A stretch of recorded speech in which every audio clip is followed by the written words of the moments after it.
The U.S. market has been throwing us some curveballs lately, hasn't it? It really has, yeah. Hey, everybody, and welcome back to Sip and Talk. We saw that initial jump after strong earnings from Microsoft and Meta. Right. NASDAQ and S&P 500 looking pretty optimistic for a moment there. But then Apple and Amazon reported, and suddenly the picture got a lot, well, murkier. Definitely less clear-cut.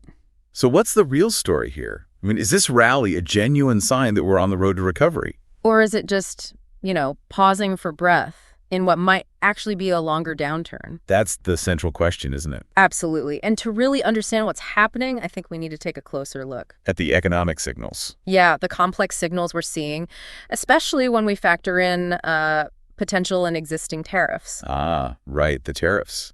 And how countries are reacting. Exactly.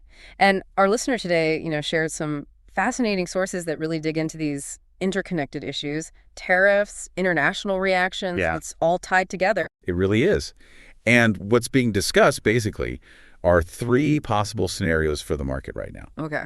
First, there's this idea that the fundamental strength of the U.S. economy isn't actually weak. So that Q1 GDP dip, the minus 0.3%? Exactly. The argument is that it was mostly driven by inflation, not like a core weakness. Okay, that's one take. What's the second?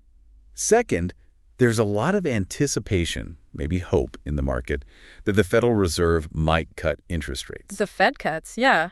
How much are they thinking?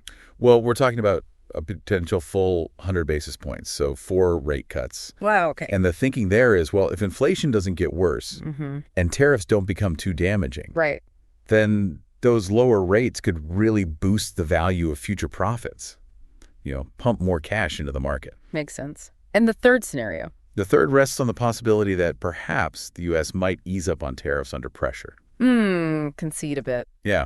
We've seen examples before, right? Like some exemptions on auto tariffs. And there's also a sense that even if things escalate with China, tariffs might not go beyond, say, that 100% mark. A ceiling of sorts. But here's where it gets really interesting, I think. Okay.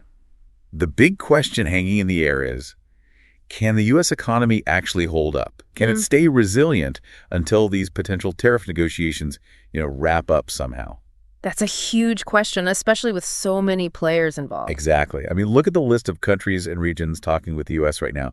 Japan, South Korea, Taiwan, Vietnam, India, Malaysia, Indonesia, Philippines, Thailand, Israel. The entire EU, the UK, Argentina, Brazil, it's massive. It really is. And it sounds like Japan and South Korea might be getting closer to some kind of initial agreement. Yeah, that's the chatter, which could, set a precedent for the others. That point about all these ongoing negotiations is absolutely crucial context. It hangs over everything else. Definitely. So let's maybe zoom in on the U.S. perspective now, particularly how tech fits into this whole tariff and international trade picture. Good idea. We saw the U.S. release that graphic, right? Highlighting big investment plans. Yeah. NVIDIA, Apple, SoftBank, TSMC, planning significant investments in the U.S. And the framing was interesting, suggesting these companies are, quote, submitting to U.S. policies. Right. It really underscores that focus on boosting U.S. foreign direct investment, FDI, getting that overseas money flowing in. Yeah. And then you have Apple's latest earnings. Which were a mixed bag, weren't they? Kind of. Overall, they beat expectations on revenue and earnings per share, mostly iPhone sales driving that. But the revenue from Greater China was way lower than expected, significantly lower. That's telling. It's not just a small dip. Doesn't seem like it. It could signal a bigger consumer shift in China, maybe prioritizing domestic brands amid all this trade tension. Which we've seen happen in other sectors, too. That could have real long-term implications for multinationals' market share over there. Absolutely. And it all connects, right? Apple's China challenges immediately bring up those supply chain questions again. The whole moving to India or reshoring debate. Exactly. But the sources highlight how tough it is to fully reshore something like iPhone assembly. The labor needed is just immense. Right. That potential shift to India, even after, 8 years, it's projected to cover only about 15% of their capacity. Just 15%. It shows the scale challenge. And it's not just manufacturing locations. There are also these growing market concerns about Apple's AI strategy. Oh, yeah. The reports about pausing their planned AI series launch at WWDC. That definitely got investors' attention. What's the plan there? It's unclear. And even though Apple service revenue is growing fast, Yeah. App Store going from like 10% to 25% of total revenue. Which is significant growth. It is, but we shouldn't forget that the hardware, the physical iPhones, that's still a key target for tariffs. Absolutely. So service growth doesn't fully shield them from trade measures hitting the hardware side. Exactly. Now let's switch gears a bit and look at NVIDIA. Okay. Big post-market surge for them. Yeah, and then CEO Jensen Huang had that meeting at the White House. Right, with the administration. That feels pretty significant in this whole context. It does. What did you make of his comments? Well, his call to reevaluate U.S. policies on AI tech exports was really interesting, especially regarding international competition. Instead of outright bans. Exactly. He's suggesting more targeted reductions in the specs of exported equipment. His argument is basically that's a smarter way to keep the U.S. ahead in AI globally. A more nuanced approach. Seems like it. And then his statement that NVIDIA's next-gen products will be made in the U.S. Citing the president's strong encouragement. Yeah, that ties right back into that push for FDI we were just talking about, bringing manufacturing back or encouraging investment. Okay, so that gives us a pretty good picture of the U.S. side, especially tech interacting with trade policy. But what about China's response? How are they reacting to the tariff talk and these international dynamics? Well, the sources offer some interesting, almost contradictory signals there. How so? On one hand, you see reports in Chinese official media like AE suggesting the U.S. is actively reaching out, trying hard to negotiate on tariffs. They're framing it as U.S. urgency. So portraying the U.S. as eager, maybe even desperate for talks. Kind of. But the stated public perspective from China seems to be, why talk seriously until the U.S. actually does something concrete on tariffs? A bit of a standoff posture. Right. Though they also admit that, talking does help them understand U.S. intentions and maybe get a strategic edge later. So there's this outward projection of strength, the key or not kneeling propaganda we saw mentioned. Exactly. That's being pushed domestically, but then you have evidence suggesting a potentially more pragmatic, maybe softer stance behind the scenes. Like that internal document. Precisely. Dated April 23rd, circulated April 25th. It lists U.S. goods to be excluded from retaliatory tariffs. A kind of secret whitelist. That's what it looks like. And it includes pretty crucial stuff: semiconductors, aircraft parts, imported medical gear, pharmaceuticals. And multiple media outlets confirm this list. Yes, including Reuters. And apparently Chinese authorities asked manufacturers to keep it quiet. Which really speaks volumes, doesn't it? Trying to manage the optics while dealing with realities. It does. The inclusion of semiconductors is particularly interesting given the whole tech rivalry. Does it show they still need access to certain U.S. components despite wanting self-sufficiency? It certainly seems to suggest a practical need. And that source also critiqued that T propaganda video, remember, calling it cringe. Right, saying the China-specific cultural references like Meng Wanzhou probably don't land well internationally, even in English. Yeah, so is that propaganda just for the home audience, or do they think it works globally? It's hard to tell. Because ultimately, the potential hit to China if they lose big U.S. orders, that's serious, right? Extremely serious. Especially those critical Christmas season orders. Losing those could be devastating. And there's the risk they don't just lose them for one season. Exactly. The risk is those orders permanently shift to other countries: Vietnam, India, Mexico. Which hits not just manufacturing, but transport, logistics, the whole economic ecosystem. The ripple effects could be huge. It's also interesting to compare the recent economic data, isn't it? How so? Well, China's Q1 GDP grew 1.2% quarter on quarter.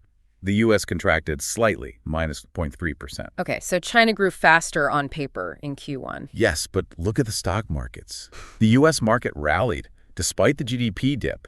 China's market is down, even with apparent state support trying to prop it up. Huh. That is almost paradoxical. Stronger GDP growth in China, but a weaker market than the U.S. What drives that disconnect? It's complex. Investor confidence, future outlook, the tariff uncertainty itself. Could be all of those. And adding to this mix, you have that U.S. Treasury official expressing confidence in U.S. supply chain resilience. Saying U.S. companies are prepared? Yeah, basically arguing they've already done a lot to adapt to potential disruptions from tariffs and trade tensions. And this official was also calling for Fed rate cuts. Yes, and interestingly, noted that the 2-year Treasury yield has stabilized. It's back to levels from before the initial tariff announcements. Suggesting the market has kind of priced in or adjusted to the current level of tension? Perhaps. It suggests a degree of market adaptation, at least for now. So while China might project strength, it seems they're facing some real headwinds. It looks that way. And it's not just economic pressure, is it? The international relations side seems tricky, too. What do the sources say there? Well, that recent BRICS foreign ministers meeting, for instance, they didn't issue a joint statement condemning the U.S. on trade or other big issues. Suggesting China maybe doesn't have broad backing for a really strong anti-U.S. stance. It could indicate that. I mean, Russia and Iran might offer some support, but their ability to really cushion the economic blow from, say, reduced U.S. trade is limited. And meanwhile, other countries are getting worried about potential Chinese dumping. Exactly. If China can't sell as much to the U.S. due to tariffs, the fear is they'll flood other markets with cheap goods. To the point where the Chinese ambassador to India had to publicly say they wouldn't do that. Yes, which is quite telling in itself. And then, maybe connected to this, is the report about India potentially granting the U.S. future most favored nation status. That could be huge. It strongly suggests a U.S.-India trade deal might be getting close, a big shift in alignment. Definitely. And we're already seeing concrete actions, like the U.S. putting fees on small packages from China and Hong Kong starting May 3rd. And France is planning similar measures too, right? Targeting that flow of small e-commerce packages. Seems like a coordinated pressure point. Okay, finally, let's just quickly touch on Taiwan. Right. Their situation amidst all this tariff talk. Less coverage in mainstream media about their negotiation progress compared to Japan or South Korea, it seems. True, but internal analysis suggests they're actively trying to catch up to align their position with Japan and South Korea. And what about their trade numbers? Well, interestingly, even though April was under that 90-day waiver for certain measures, Taiwan actually hit record-high exports back in March. Really? So the waiver didn't immediately stall things? Apparently not. And there weren't obvious signs of massive stockpiling in April either. It could suggest some confidence or maybe just a different strategy for managing potential disruption. Interesting. Okay, so bringing all these threads together, tariffs, international reactions. It's a really complex picture. You've got the fluctuating U.S. markets, Yeah. heavily swayed by tech earnings. All happening against this backdrop of potential and existing tariffs. Then you have China, seemingly sending mixed signals, a tough public stance, but maybe more flexibility behind the scenes. Right. And the wider international scene is clearly in flux. Countries are reacting, adjusting, maybe forming new alignments. So the sustainability of this U.S. market rebound, still very much an open question. Absolutely. It seems heavily dependent on how these tariff negotiations play out and the knock-on effects internationally. So many moving parts. And that leads us to our final thought for you listening in.